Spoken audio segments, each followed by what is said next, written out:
Hi, it's Jamie, Progressive's Employee of the Month, 2 months in a row. Leave a message at the... Hi, Jamie. It's me, Jamie. I just had a new idea for our song about the Name Your Price tool.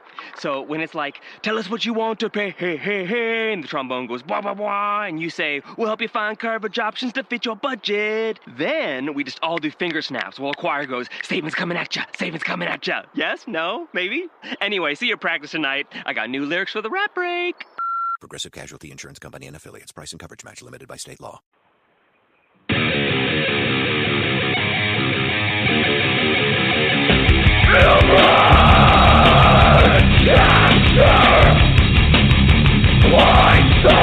Hi, welcome to Mayhem News Live, and this is our second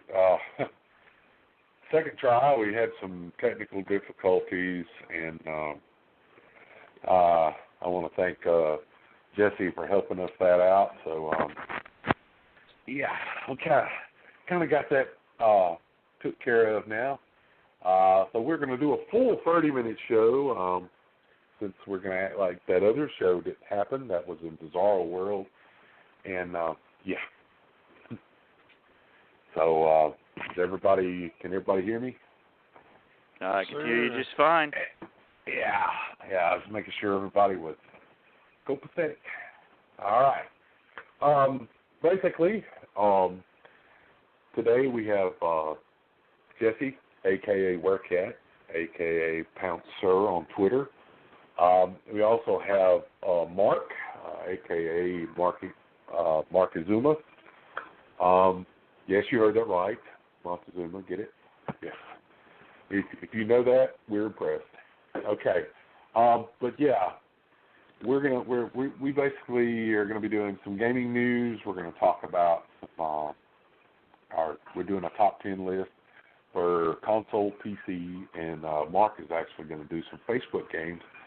Top 10 as well, and our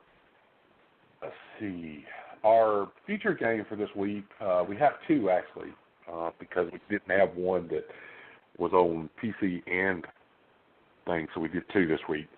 That's Ark Evolved and Skyrim. Actually, I myself have never played. Yeah, I myself have never played. I've never played Skyrim on the computer. I played it mainly on the Xbox, so we're going to let, I know Jesse and him have played it on the computer before, so we'll get that. But let's start off with gaming news. We're going to cover three major little pop-ups that I saw this week. Microsoft announced on January the 23rd of this year that it will be expanding the Xbox Game Pass to include brand new Xbox One exclusive titles. Titles such as Sea of Thieves, Crackdown 3, and any future Halo and Gears of War games have been teased. If you don't know what Game Pass is, it's basically a $10.99 service that allows you to download and play games unlimited as long as you have the pass. And now, there's two stories. Me and Jesse, and we agree that it should have always been that way. But if you have a lot of games, 9 times out of 10, if you've been getting the free games every month, most of these games, I'd say at least 60 to 70, maybe, are already, you probably already have, but there are some that you don't. And if you don't have all those games, and say you just got an Xbox, you went from a 360, or you went, say you had God forbid, a PlayStation, but you got an Xbox, and now you want to kind of get your game thing, your game collection up. This is a way to do it. This will actually allow you to have more games to play. But just remember, once you cancel that, those games are gone. I was going to say, the biggest thing to remember with the Game Pass, yes, it gives you access to a lot of these games. Some are great, some were bad, and as Russell stated before, it should have always been the way it's now going to be now.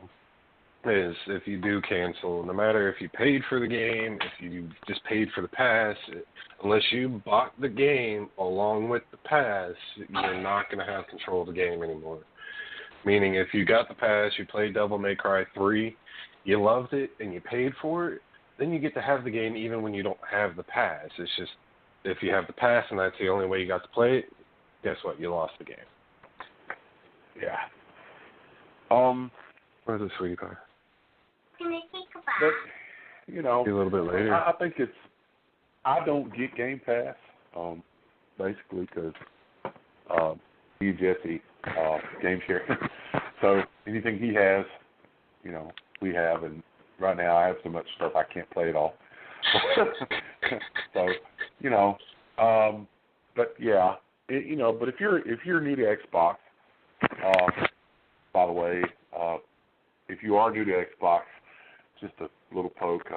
PlayStation Network got hacked this week. Again. Yeah. Anyway, if you have joined the ranks of the Xbox world, welcome to the world that has basically the most powerful gaming console in the world at this time. By the way, yeah, just a pat us on the back. Anyway, it's one of the most family-friendly consoles as well, with all the extra apps you can have. Yeah, because when you get from YouTube to, you know, from YouTube to CBS on demand. Yeah, it's not just a gaming console. You can watch TV through it. You can run your TV cable through it and watch TV. You can Skype while you watch TV. You know, it's meant to be more than just a, you know, but anyway. Another one, I got to looking at GameRant.com, and they did a thing that lists. They did the top 20, but I didn't do the 10 top 10 game franchises that EA Games has destroyed. Now, I changed up their list a little bit. I added Star Wars Battlefront because that's the one that everybody's talking about. Dead Space was actually listed as number 1. I'm surprised that got to number 1. Yeah, I've heard of some of these games, but I haven't heard of all of them. Dungeon Keeper, Ultima, Wing Commander, Oddworld, Need for Speed. Me and my wife love the Need for Speed franchise, but the last few, like when EA took over, it just went. See, if I had a sound effect, we could have done that. See. Well, with Syndicate, Titanfall, and Titanfall. Yeah, with Titanfall, Need for Speed, and of course she calls on the show. Yeah. With Titanfall, Need for Speed, I definitely, and Star Wars Battlefront, I 100% agree with that they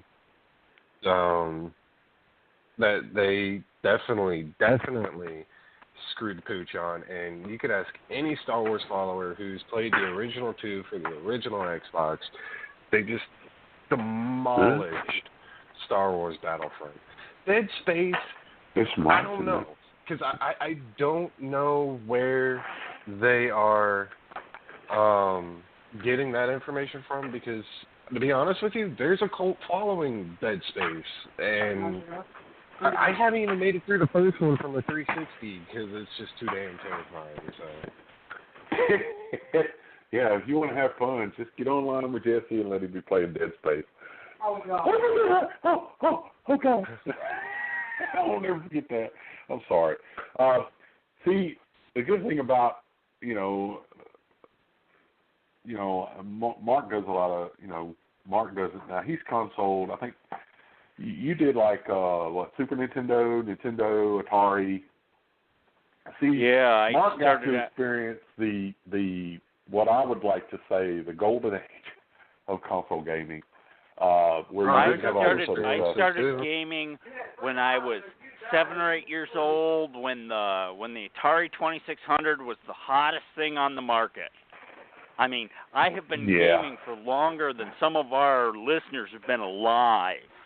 Well, let's put it this way. My first gaming experience was on a Texas Instruments TI-99 computer. And I'm the youngest of the group, and I started with the original Sega and Nintendo. Sadly, I did not get to the original. I think Genesis was Gen 2, so I think it was just Sega. Dreamcast, actually, I think was the original. But yeah, like I started there. I never got to do the Atari till they came out with the the handheld you plugged into the TV kind of thing. That's when I got. And there's lots of games that you really got to get the old system just to play. Yeah. Some of the really good ones are just they weren't popular enough to move them into the 21st century. Well, let's put it to you this way. My first Nintendo game system was the one that it launched with that had the robot. Yeah. No, I know which one. See, a lot of people don't even. I had the robot. There's like 4 games that you could actually play with the robot. Yeah. Yeah. And, I guess that's the segue into. Go ahead. Yeah. Now you got. It's like, okay, this is from one of our other pages. Now I have the Mayhem News Live is on Facebook, but I also have a price. We have a thing where we look at gaming prices online and we try to tell you what's a good deal and what's not a good deal. These little Nintendo games that they're selling, these little remakes, that people are wanting you to spend $100 for, even the $49.99 and it was in the store is too high. You can literally go online and download all 799 U.S. release games from Nintendo and a thing that'll have it run on your emulators, to run on your computer for free. Every one of them will fit on a one CD. They're free. Don't spend $50 to $100 on these games because the cord is literally barely 2 foot long. There's only one controller with it. Unless you have your own controllers from It's literally made to sit in front of. It's almost made to sit and play like a computer game. It's not. You can't just hook it up and sit across the road thing from it. Your old games don't work on it. Your old controllers don't work on it. So yeah, don't buy that. No. I saw the list of games and I just wasn't impressed. You can literally let you.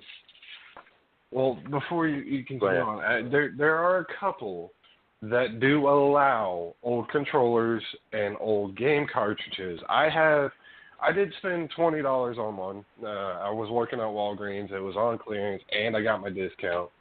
It was the Sega. It's in my closet here somewhere.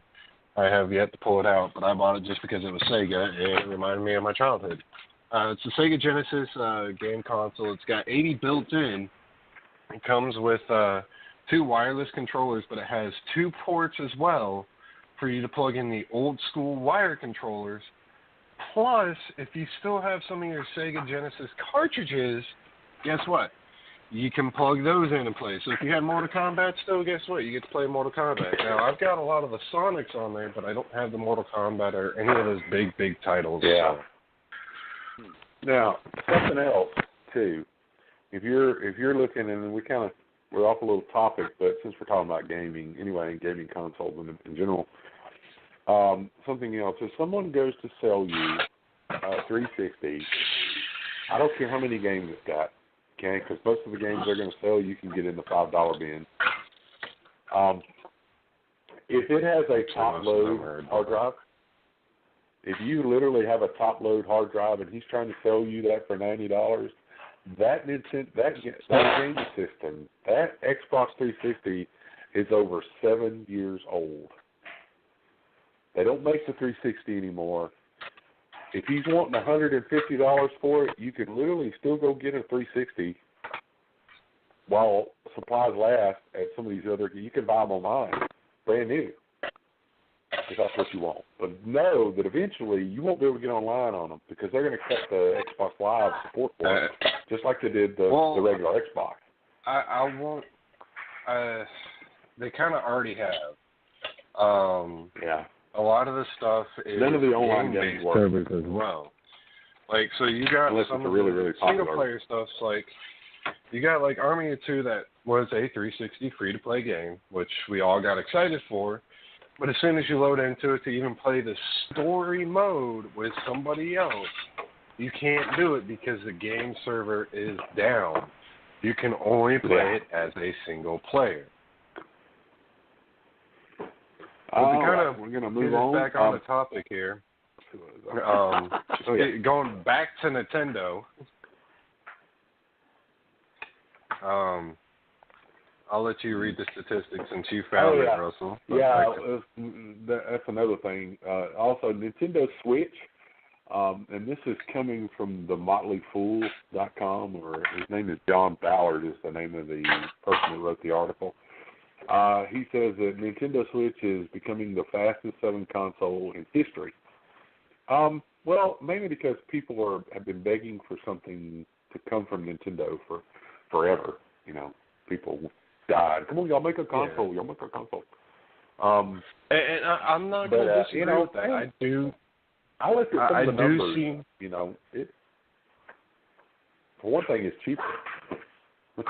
Yeah, it is on the cheaper side of the console-based games. I mean, you look at PlayStation 4, Xbox Ones, they're running $500 as soon as they come out. They don't drop till, 2-3 years down the road, then they only drop to $300.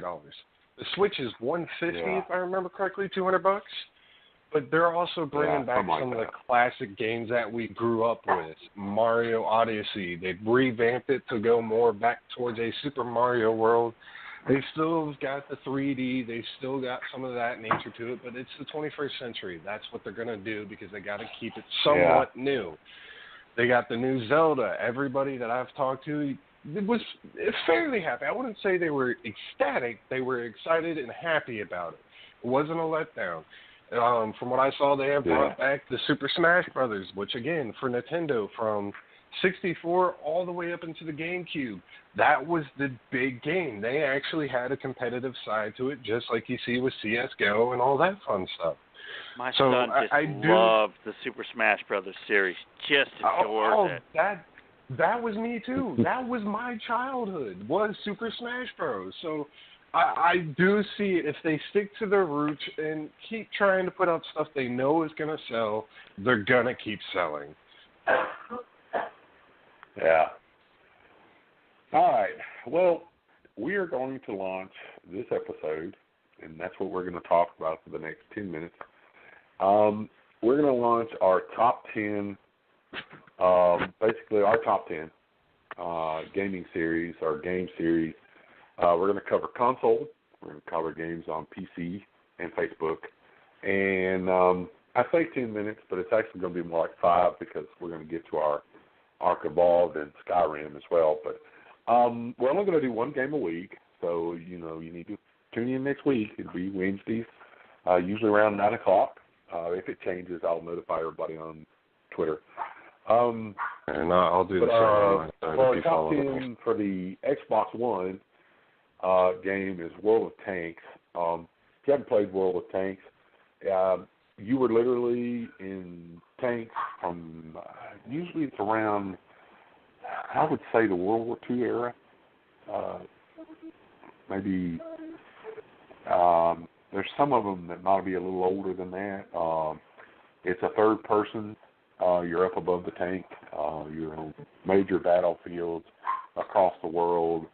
If you hear something in the background, I have a Pomeranian, so everyone say hello to Dobby. It's really fun. It's free to play, for one thing. Now, there are things that you can spend money on, but I've had it since it started coming out, since it came out on console, and I've never spent any money.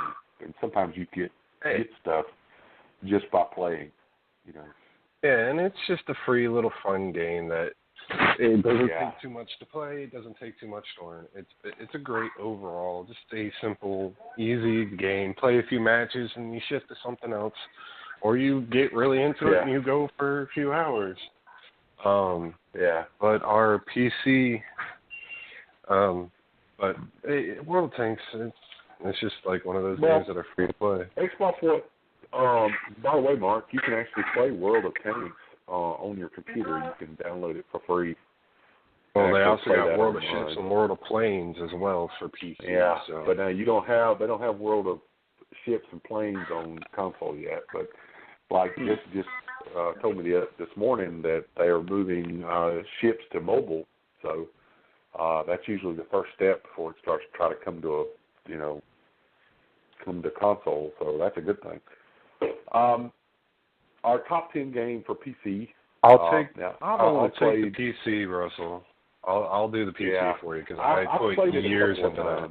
Yeah. So PC game number 10 coming in on the list, which I would put it at 10 myself, is World of Warcraft. It's been around for almost 11 years. Mass multiplayer online game.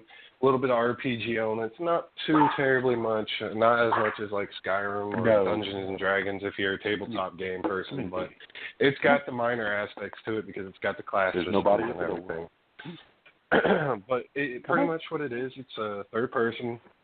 You create your character, you level up, you do raids, dungeons, and you grind for your gear. You try to do what you can. There is player versus player aspects, and you can do it. Now, I will admit, the following for World of Warcraft over 11 years has fallen off over the time.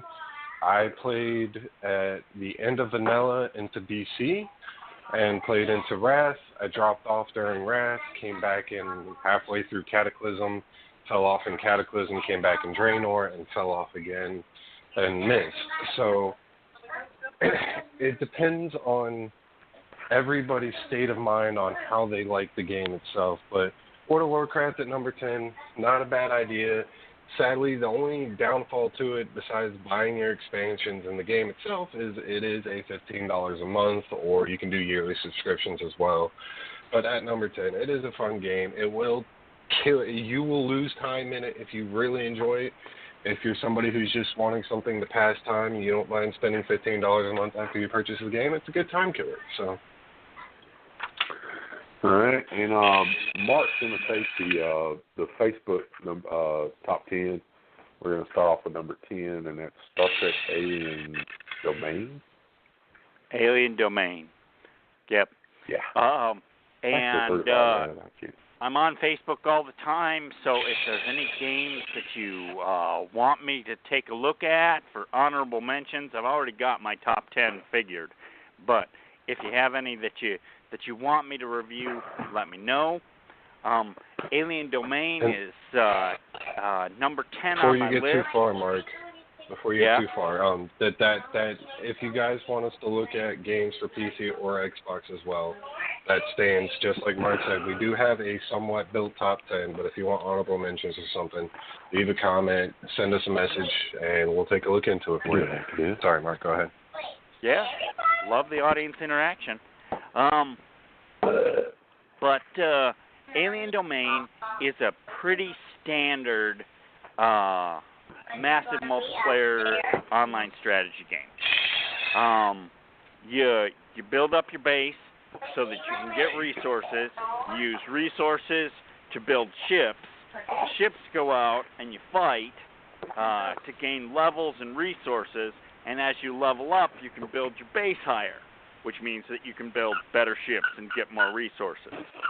The setup is that you start on one side of the map, and as you level up, you can move into stronger and stronger sectors in the map.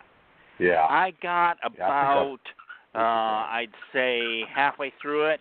I think it went up to level 80 before it capped off, and I got to about level 50 or 55.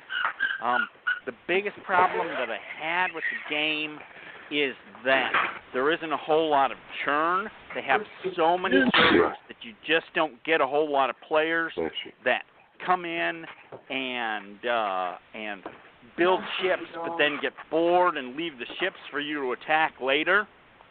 The game just wasn't very densely populated, and I liked it. I played it for about 6 months. I'm not playing it now, but it was good enough to make my top 10. I give it a 5. Yeah. All right. Our last thing we're going to talk about is our featured games, Ark Evolved and Skyrim. We kind of covered a little bit of Skyrim, but we're going to Ark Evolved. And I think if Mark got to play this, he would enjoy this. Basically, you're dropped into a I guess you could say a pseudo environment where you've got you got to gather everything. You put certain things together. You can make different kind of weapons. All of the time, while you're doing this, you're trying to avoid the very large dinosaurs that can either step on you or eat you. Yeah. I played it when it first came out. I tested it, just to see. And I was like, But I wasn't playing. Really, truly, you need somebody to play with. You can't really do this game by yourself. Oh, definitely not. You really have to have somebody to play with. Both of these games are for PC and Xbox. Mark, if you do want to give Ark a shot for PC, I'll give you my Steam login, and you can download it and play it. I've already got it for both. I just can't handle it. But Ark, it's like a mixture of a Minecraft to build and craft your stuff, along with like a DayZ survival, except instead of zombies, it's dinosaurs. But also these dinosaurs you can tame to help you build, craft, help you get around as transport, help you battle other monsters, and just live a fantasy life with dinosaurs. Yeah. And you can, it's not all spears and shields either. You can eventually evolve where you have guns and dinosaurs and guns. Now that's gotta be good. With the new one of the new DLCs that came out, which I have for Xbox, not PC, is Aberrations, where you are in this remote, like, jungle-ish. It's got raptors, it's got T-Rexes and everything, but you can mount a laser turret to that T-Rex. It is one of those old school action figures that you used to have where it was a dinosaur with a laser cannon on his back, but it takes time because you're going to have to hand mine the minerals to make a fabricator. The sharks in your base don't even have lasers. Yeah, you got to have. It's a slow the other process, game, but you can. Skyrim to me is just, you have to have a lot of time to do Skyrim. And I've logged 800 hours on Skyrim. 800 damn hours. And I just recently beat the main quest after 5 years of starting characters and not playing and starting a new character. Here is my world of Skyrim as well, along with Mark's. Is we both had it at launch. We still have it to this day. Mark's finally beat it. I have never gotten past level 15 because I kept restarting because I wanted to try a different class build setup. I have done everything almost under the sun, and I'm probably going to be doing that sometime today, to where I'm going to be building a necromancer and playing through Skyrim as a necromancer. There's not a whole lot of character of character development that you've got control over. I mean, you've got the perks and stuff, but it's mostly you become what you use rather than you become what you target. Yeah, so pretty much, if you're going to be sword and board, guess what? Your perks are going to eventually start representing the sword and board. You're doing two-handers or a master sword, then that's what you're going to be using. But the fun part about Skyrim is, well, especially now, I would say in the past couple of years, they just started letting people mod it, which means better textures, a better class system, and more things like that. So they've become more of a community-friendly game. Yeah, well, we're down to the last minute of the show, and that's usually reserved for, if you want to follow the show on Twitter, you can follow us at Mayhem News Live. You want to follow me, that's at TMidLives. You want to follow Mark? I'm Mark at Zuma. Mark E. Zuma. Mm-hmm. And if you want want to follow me, him, I have him at Pouncer. Or if you want to follow the personal side, to follow my wonderful trails with my family, on Facebook it's Jesse Parks. And then if you want to game with us or game with me and Russell on the Xbox, I'm Werecat. And I'm Timmy Blives. That's TMIB LIVES. The TMIB stands for the Man in Black, by the way, just to let you know. We appreciate anybody who listens to the show. If you want to call in, you can go to it gives the guest call in. If you have a topic you want to talk about, you want to be a guest on the show, let us know. And that's been the show for this week. I appreciate it, and we are out.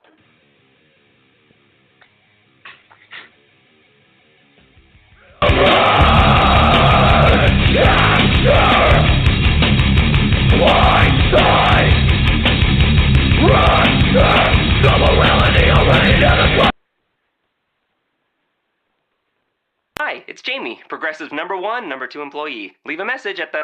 Hey, Jamie, it's me, Jamie. This is your daily pep talk. I know it's been rough going ever since people found out about your a cappella group, Mad Harmony, but you will bounce back. I mean, you're the guy always helping people find coverage options with the Name Your Price tool. It should be you giving me the pep talk. Now get out there, hit that high note, and take...